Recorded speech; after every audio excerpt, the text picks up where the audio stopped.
Namo tassa bhagavato arahato samma sambuddhassa. Namo tassa bhagavato arahato samma sambuddhassa. Namo tassa bhagavato arahato samma sambuddhassa.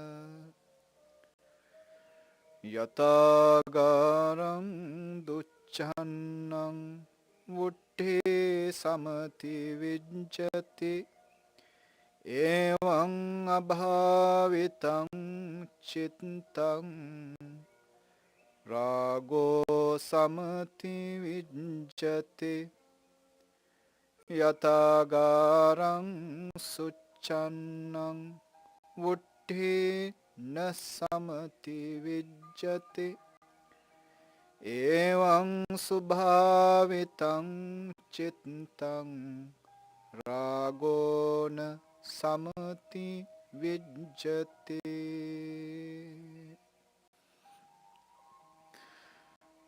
Venerable Chief Naika Hamduro, Venerable Sir, friends and children in the Dhamma, welcome for our Saturday Dhamma talk. We are continuing with the twins, the first category, first group of stanzas in Dhamma Pada. Once Buddha was residing in Jethavana monastery. This is the earlier part of his ministry. He hasn't visited his hometown yet. So his father, King Suddhodana, sent messengers, sent ambassadors to somehow persuade Buddha to visit his hometown. Ultimately, the 10th messenger, called Kaludai, a minister, could persuade Buddha to visit his hometown and to see his father, who is anxiously waiting to see his son, to see his famous son, the enlightened master, after such a long time. Buddha accepted this invitation and he visited and was residing in the Nigroda Park in Kapilavatthu, the capital of his kingdom. On his stay, one day he was invited for a dana in one of his cousin's house. This cousin is none other than the Prince Nanda, who has become the heir to the throne, and he had built a palace. He was getting ready for the housewarming ceremony to enter into this house, into this palace, and he was getting ready to marry the most beautiful woman in the country, Janapada Kalyani, the beauty queen in that area, in those group of villages. So triple wholesome, auspicious events at hand. He invited Buddha to accept a lunch dana from him and to bless him. Buddha accepted and came for this lunch dana and blessed them. After the dana, Buddha gave his alms bowl to the hands of Prince Nanda, and he departed. Prince Nanda was puzzled, and he was following the Buddha in silence, without being dare to ask the Buddha to take back his alms bowl. And he was thinking, Buddha will take back his alms bowl at the entrance of the house, at the foot of the stairs, at courtyard, and at the city gate. Likewise, he is thinking that the Buddha will take this alms bowl here, there, here, there. But he wasn't there to ask the Buddha to take back his alms bowl. And this is not a good thing. Those days, if somebody is following the Buddha, for them it means that he is going to become a monastic disciple of Buddha. People who saw this scene rushed to his bride to become Janapada Kalyani and told her that Prince Nanda is following the Buddha and it is obvious that he is going to become a monk. Go and protect your man. Stop this happening. So she was combing her hair. It was in the halfway. So half combed hair. With that half combed hair, she rushed to Prince Nanda and asked him to return immediately. My lord, please come back to me. This vision was so powerful, it was firmly established, printed in the heart of Prince Nanda. But he still couldn't ask Buddha to take back his alms bowl. Buddha just silently went to the monastery. At the monastery, Buddha just asked Prince Nanda, Nanda, would you like to become a monk?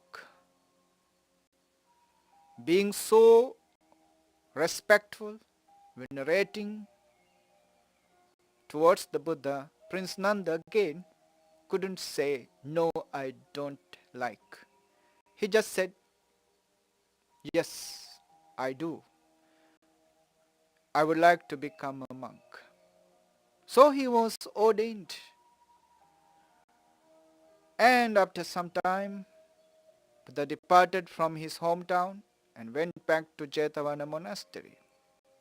At Jetavana monastery, Venerable Nanda, newly ordained monk, was so remorseful. He was lamenting, regretting about his ordination and saying to those monks, his fellow practitioners, brethren, my brothers, sooner or later I'm going to leave this monastic life and go back to the household life. I am not happy with this monastic life. He was complaining to those fellow practitioners, and somehow words came to the Buddha. Buddha summoned Venerable Nanda and asked him, what's going on? Why are you complaining like this? Why do you say that you don't like this monastic life anymore? Venerable Nanda said, Bhagavan, Blessed One, when I was leaving my palace with you, my bride-to-be, Janapada Kalyani, she rushed to me with tears in her eyes, with half-combed hair, in such attire that it bothers me so much. I remember her throughout the day. I cannot forget her. My heart is weeping. I am crying within, in love, in my longing for her. That's why I cannot follow your teachings and practice the monastic discipline. I cannot meditate. I cannot practice. Buddha did not say anything, took his arm, and in his power, he went to the divine realm of 33, Thavatingsa divine realm. On his way to that divine realm, deliberately Buddha showed a sight in a burnt farm. A farm has been burnt, and there was a burnt stump. Sitting on this stump was a monkey with ears burnt, nose burnt, and with her tail burnt. Nanda saw this, Venerable Nanda saw this monkey, and then they appeared in the realm of Thavatingsa, divine realm, and there Buddha showed Venerable Nanda those divine nymphs, divine damsels with pink-footed divine damsels. They were so beautiful. And when Nanda was obsessed with their beauty, Buddha asked Venerable Nanda, Nanda, what do you think about your wife now? What do you think about that wife you couldn't get married with? Then Venerable Nanda said, Lord Bhagavan, now for me, my unwedded wife looked just like that monkey we saw in that burnt field. That monkey with ears burnt, nose burnt, tail burnt. I feel my wife is just like that monkey in comparison with these 500 pink-footed divine damsels, divine nymphs. Buddha said, if you happen to practice in accordance with the way I instruct you, if you are seriously into the meditation, into practice, I promise you, one day you will gain these 500 pink-footed divine nymphs, divine damsels. Venerable Nanda said, if Bhagavan promises me, I promise you that I will practice seriously, wholeheartedly, so that one day I can get these 500 divine nymphs. Now, with this bondage, with this promise, Venerable Nanda started practicing seriously.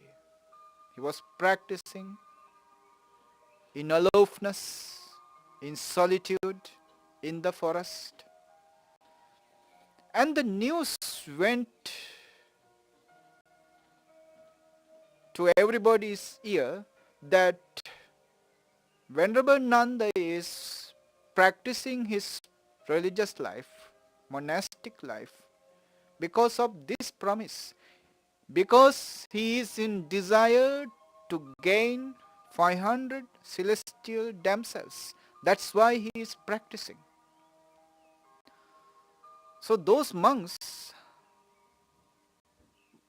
were ridiculing him, laughing at him for having such a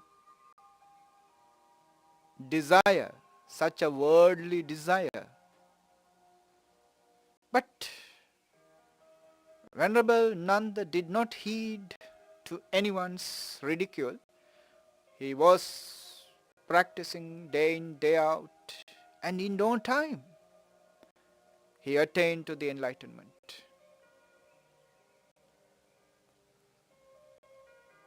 And after the enlightenment, he appeared in front of the Buddha and he said, Bhagavan, I release you from that promise now.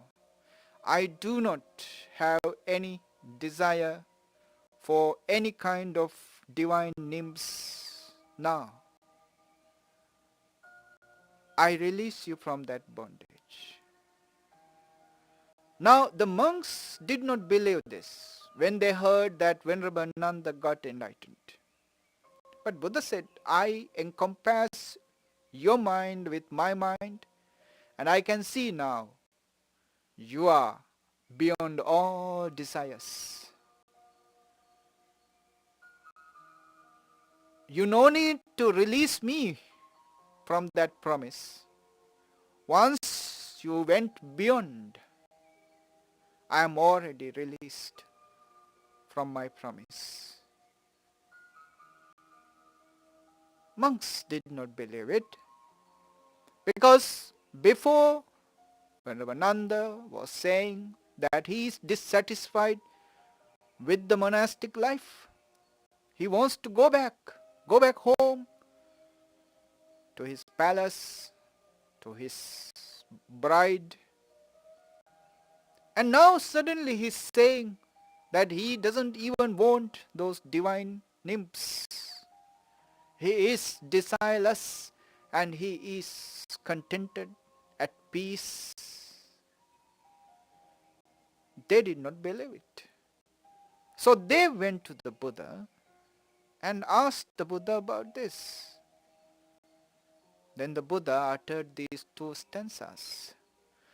Yatha garang duccannang vutti samati vijjati. If a house is not well thatched, those days they used grass and all sorts of materials that they can gather from the nature to thatch their houses as the roof. For the roof, they took materials from the nature. So if you do not keep them properly,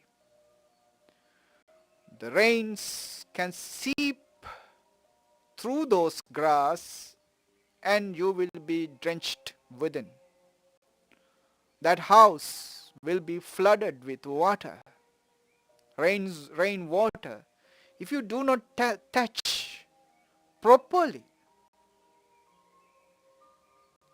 Buddha says, as if a house get wet, get drowned,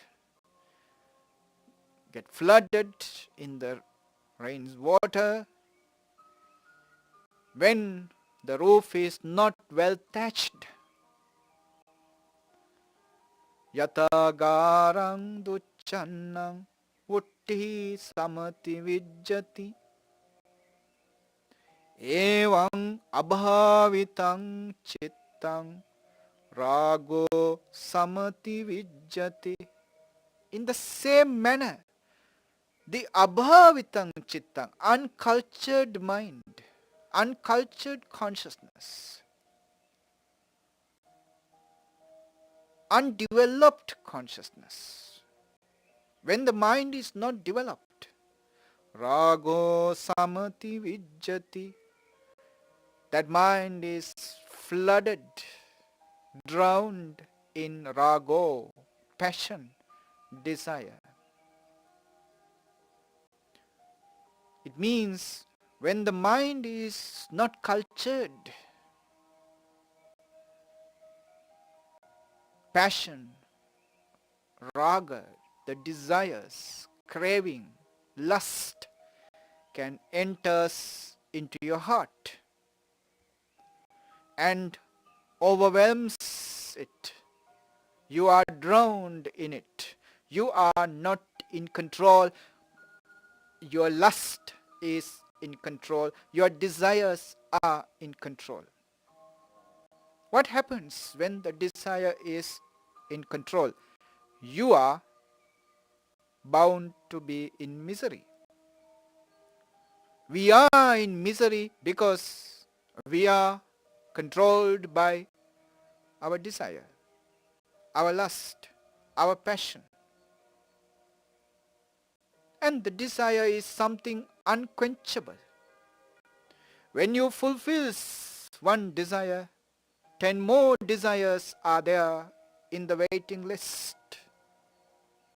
10 more desires appears and you are trying to fulfill them. From the very moment of our birth, we are trying to live a fulfilled life, but the desires are never to be fulfilled. Hence, we die unfulfilled because life is short. Death can happen anytime, but the desires are never ending. They are multiplying, mushrooming, appearing in thousands and thousand folds. Lifetime is short. We cannot fulfill all those desires, and we die unfulfilled. And this happens to whom? To the mind which is unreflective. The basic characteristic nature of our mind is to reflect. Reflection is not thinking. Reflect is to happen just like in the mirror. When you appear in front of a mirror, your appearance just reflect there. The mirror never think.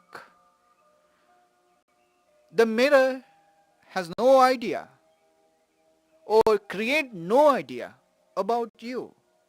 Mirror just do the mirroring.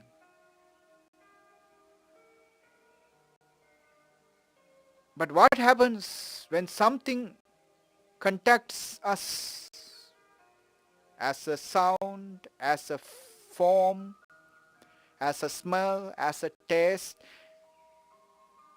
as a touch? When something contacts us, they seize the opportunity for the mirror to reflect that contact. But what happens is mind interferes. Mind comes in and start bringing ideas, preconceived ideas on that contact.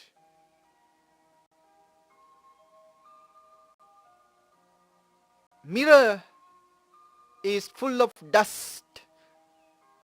These dust are nothing but our thoughts. But when we were born as infants, as small children, when we see light, it is just a light for us. Whether it is an electric light, sunlight, moonlight, no any kind of discussion goes on as we saw the light when we were infants, when we were kids. It is just a light and we enjoy it. Have you seen a small child when he looks at a color bulb? How intensely he is watching it. He is absorbed in that color. But when we look at that same color bulb, we are not so intensely reflecting that one. We are not so intensely being aware of it, because our mind comes in and says, okay, this is the green color light. This is a blue color light. That's it. Nothing exciting.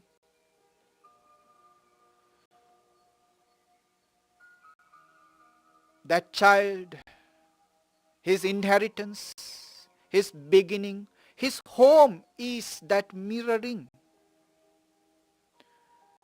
When he sees a rose flower, he totally enjoys the beauty of that rose flower. But for us, it is a rose flower, it is beautiful. If you listen to these words that come out as soon as you saw a rose flower, sometimes those words are not even yours. You go back and check. Sometimes they are the repetitions of your mother's words, of your father's words, of somebody else's words. Rose is beautiful. We are just like robots, machines, because our mind has been corrupted with words so much that mind has lost the ability of reflecting, ability of mirroring, the ability of being aware, being mindful as they are, not without the interruption of the mind. The child doesn't have that interruption. That's why when he sees a pebble in the seashore, he is immensely attracted to this pebble because he experienced such a beauty in it.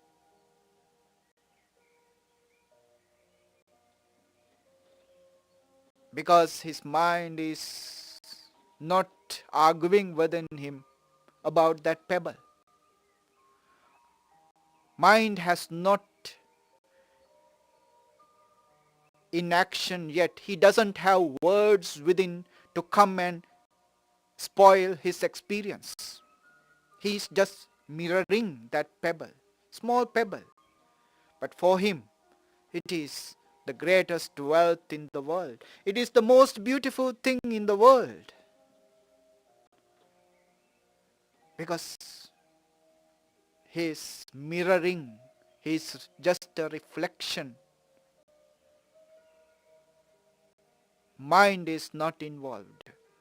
Mind hasn't corrupted him yet. He doesn't have words within him yet. That same child, as time passed by, has gone far away from his home, has gone far away from his real being, his reality, his real self. And Buddha says, culture yourself. Bhavana is the Pali word for meditation. Actually, it is bhavetiti bhavana. It is to culture yourself. Culture yourself so that you can start becoming, reflecting again. You can start becoming a mirror, being a mirror without even a speck of dust. Meditation is to go back to that original self of yours,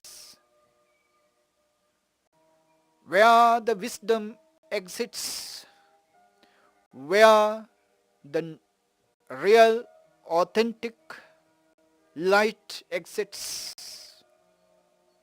And Buddha says, if your mind is not reflecting, if your mind is full of words,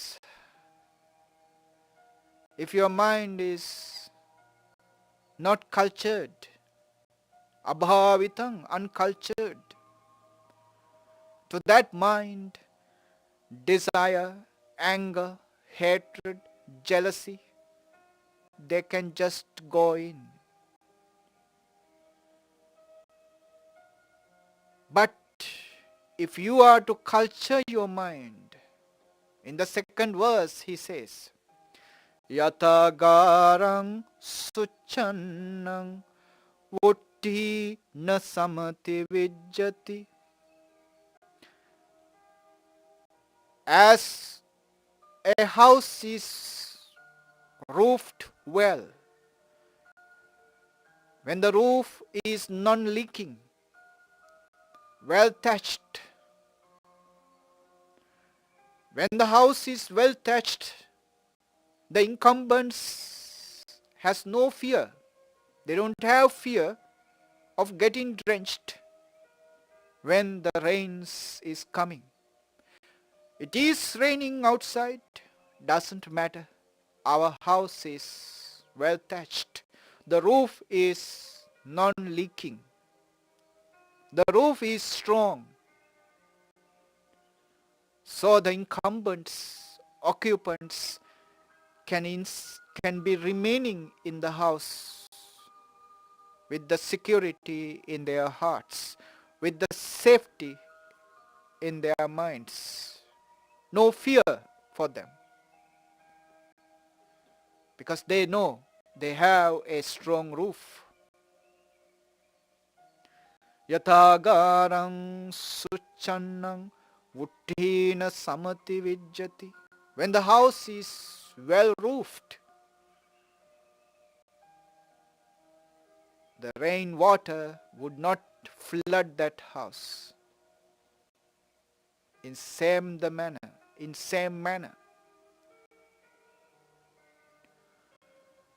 Evang subhavitang chittang rago na samati vijjati. The subhavitang chittang, the cultured mind, would not be affected, disturbed, troubled by rago, the desire, passion, lust. The cultured mind would not be disturbed by passion, or the passion would not flood the cultured mind, because it is being well protected by its culturing.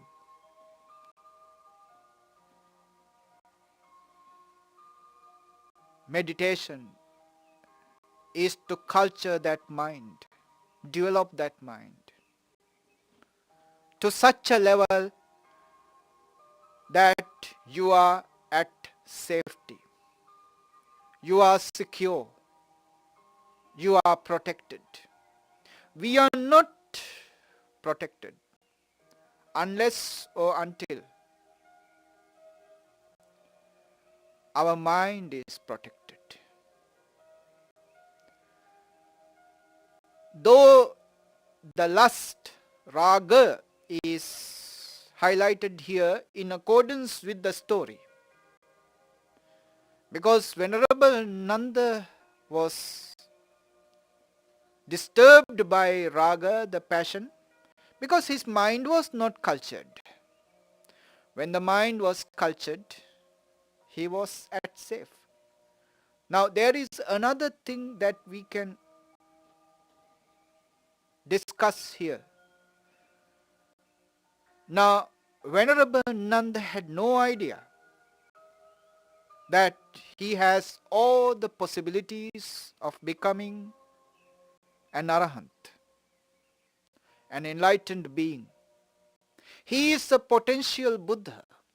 He had no idea. But who knew this? Lord Buddha, the Blessed One, knew this. It seems cruel, it seems unfair for Buddha to drag him out from such a happy event. He is going to become the king. Coronation is about to happen. He is going to be wedded to the most beautiful woman in the country. And he is entering into his newly built palace. 3 such major events of his life had to be cancelled because Buddha interfered and ordained him. It looks on the surface level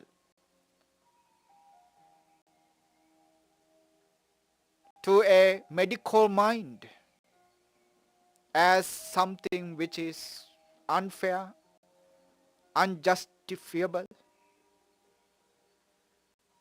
as something cruel.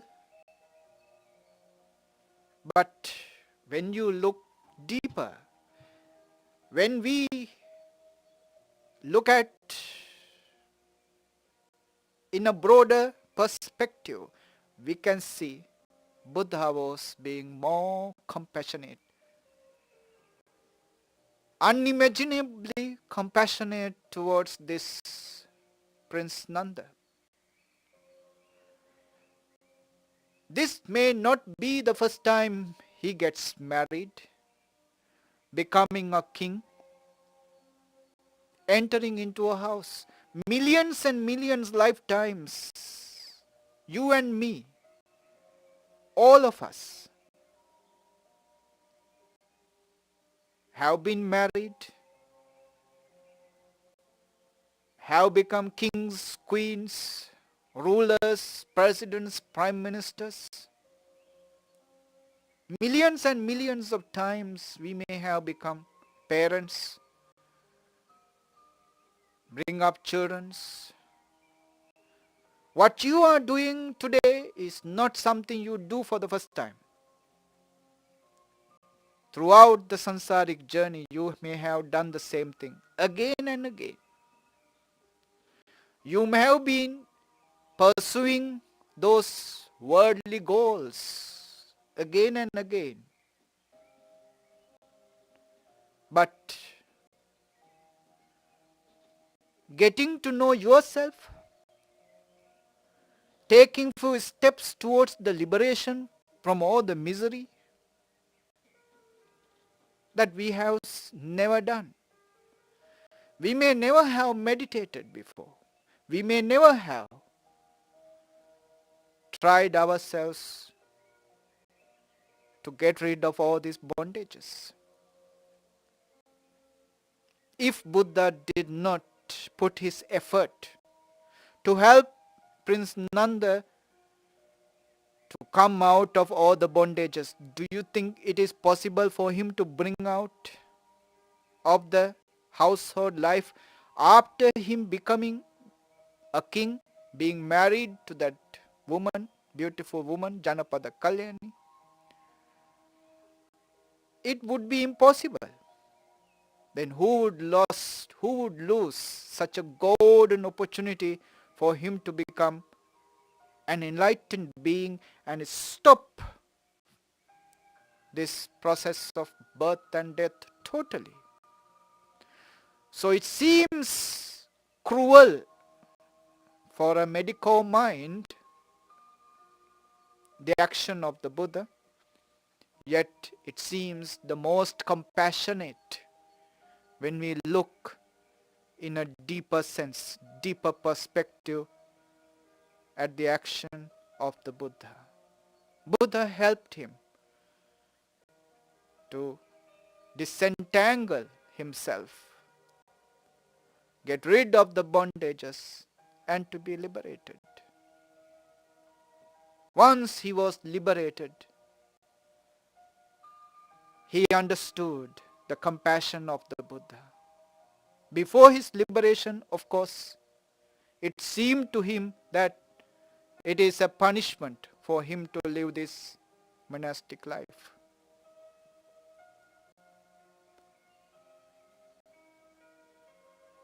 So this is such a significant teaching that the Buddha given to us.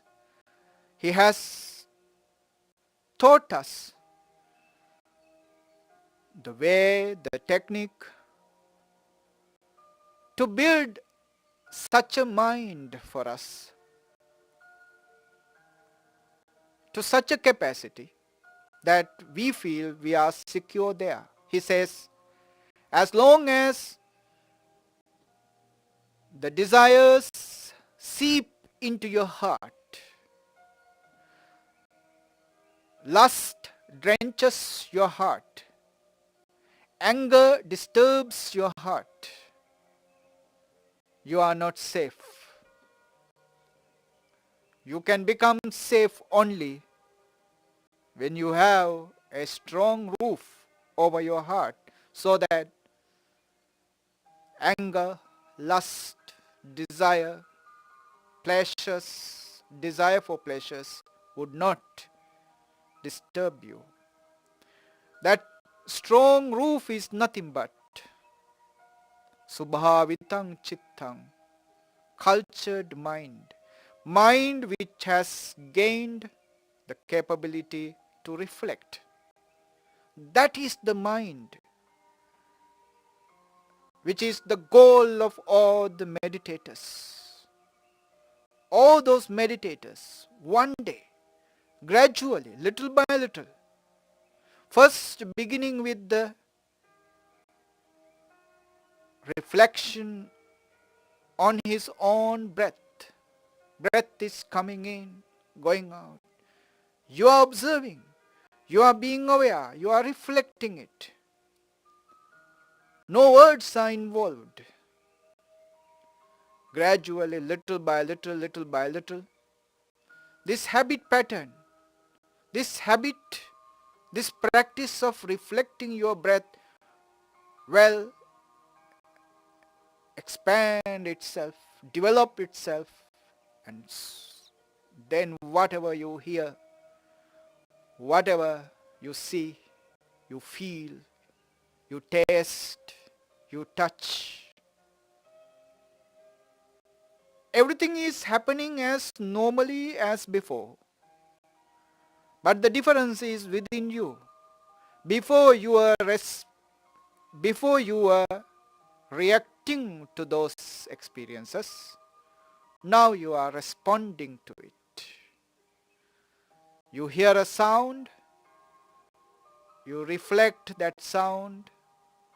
In that reflection, you clearly comprehend that sound. You do not judge that sound based on your past experience, past memory, past knowledge that you have borrowed. You do not judge the present experience with your past knowledge, but you understand the present experience as it is, as it is. This is the reflection. This is the mirroring. And this is the path for the true wisdom, authentic wisdom that can liberate us one day. We will be liberated with the growth of this wisdom. If somebody creates anger within you, it means that person does or say something which is disliked to you, something you don't like. At that moment, your capability, your ability to reflect on that action, on those words, makes you wiser, makes you intelligent. It doesn't matter how educated one can be. Borrowed knowledge doesn't make anybody wise. It is just a knowledgeable ignorance or ignorant knowledgeability, nothing else. Knowledge does not cure ignorance. Knowledge it has useful attributes. Knowledge itself is useful. No argument in it, but knowledge has nothing to do with the wisdom. Wisdom is to happen with the ability to reflect. If your mirror is full of dust, reflection won't work. But if you can clean your mirror, that mirroring nature within you, cleaner your mirror is, clearer would be your reflection. The cleanest mirror will have the perfect reflection. In that reflection, nothing will be hidden from you. Everything will reveal itself to you. All the truth will be revealed themselves to you. Nothing is hidden from you. Everything is obvious to you. Because your mirror is in ultra purity. Meditation is to reach that ultra purity. Gradually, little by little. First you start with the reflection of your breath. Breath is happening on its own accord. You are observing it as it is. You are reflecting it as it is. You are mirroring it as it is. You are not judging your breath. It has its own attributes. It has its own manifestations. When you are angry, different types of breathing. When you are sad, different types of breathing. When you are happy, breathing is not that deep, shallow. Different emotions pave the way for different types of breathing. When they are happening, you are reflecting. You are not being misled by your emotions. You are not being controlled by your emotions. But you are reflecting your emotion through reflection of your breath. When you know how to reflect, how to observe, how to see your breath, you know how to control your emotions. As soon as the emotions are changed, your breath is changed, then you know something is wrong within you. Something is not right. Something has gone somewhere wrong. So you start observing that perverted breath until it becomes general, normal. Once you found that your breath has become normal, simple breath, it means your emotions has subsided. This is how to be in control. You cannot directly control an emotion because you do not know that you are angry when you are angry. That is the truth. You do not know that you are obsessed with this emotion, you are drowning in this emotion. If you know that emotion cannot drown you, if you know you won't be obsessed with any emotion, simply because you do not know you are being controlled by an emotion. It is impossible at the beginning for you to control an emotion. So it is better not to do that. But you can easily observe your breath, which is obvious to happen. For a meditator, it becomes very obvious when the breath is changing. When the breath is changing, meditator, somebody who meditates, quickly come to the awareness, my breath is not normal, because he is so familiar with the observation of breathing. Quickly come to the awareness, my breath is different now. It means something is wrong within me. Let me see how long my breath maintain this abnormality. Let me see how long this perversion lasts. He just observe his breath until it becomes normal. It means he is in control. Absolute control is there. Such a person who is in absolute control of himself is the one who is protected, is the one who has unleaking strong roof over his head. It doesn't matter whether it is a thunderstorm, whether it is a snow falling, a hail, a tornado, doesn't matter what it is. He is protected because his roof is strong. Yatagarang duchannang vutti samati vijjati evang abhavitang chittang rago samati vijjati. Even as rain does penetrate a house that's badly thatched, likewise lust does penetrate the mind uncultured. Yatagarang suchannang vuttina samati vijjati evang subhavitang chittang ragona samati vijjate. As rain does never penetrate a house that is well thatched, so lust does not penetrate the mind well cultivated. In other words, an unreflecting mind is a poor roof. Passion, like the rain, floods the house. But if the roof is strong, there is shelter.